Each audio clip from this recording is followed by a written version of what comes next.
வெண்ணிற புகையை கக்கியபடியே விண்ணில் விரைந்து ஜாலம் காட்டின.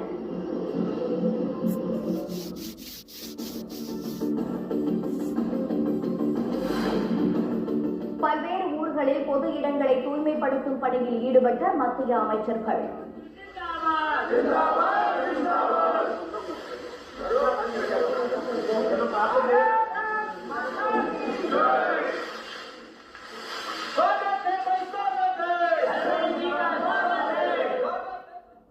தூய்மை இந்தியா திட்டத்தின் அங்கமாக தூய்மை பணிகளில் ஈடுபட்டனர்.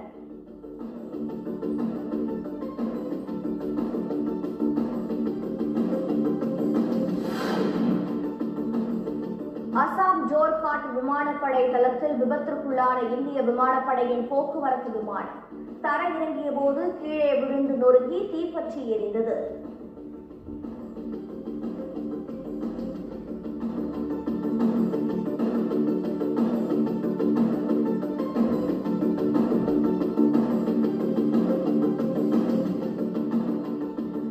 சேலத்தில் தாவேக நிர்வாகி 50க்கும் மேற்பட்ட பெண்களை மிரட்டி ஆபாசமாக வீடியோ எடுத்த செய்தி அதிர்ச்சி அளிக்கிறது என திமுக துணை பொதுச் செயலாளர் கனிமொழி பரபரப்பு குற்றச்சாட்டை முன்வைத்திருக்கிறார். அண்மை செய்தியை பார்க்கிறோம்.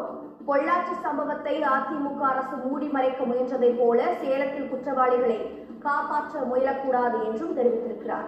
மேலும் அவர் என்ன தெரிவித்திருக்கிறார் என்பதை செய்தியாளர் ஜெபர்சன் வழங்கி கேட்கலாம். ஜெபர்சன் வணக்கம். தாவேக மீது திமுக துணை பொதுச் செயலாளர் கனிமொழியின் குற்றச்சாட்டு என்ன? திமுக துணை பொதுச் செயலாளர் கனிமொழி தனது எக்ஸ் பக்கத்துல கருத்து ஒன்றை தெரிவித்திருக்கிறார். அதில் சேலத்தில் தாவேக நிர்வாகி 50க்கும் மேற்பட்ட பெண்களை மிரட்டி ஆபாசமாக வீடியோ எடுத்த செய்தி அதிர்ச்சி அளிக்கிறது என்றும் அவர் தெரிவித்திருக்கிறார். இந்த விவகாரத்தில் பொள்ளாச்சி வன்கொடுமை சம்பவத்தை அதிமுக அரசு மூடி மறைக்க முயன்றதை போல இந்த பொது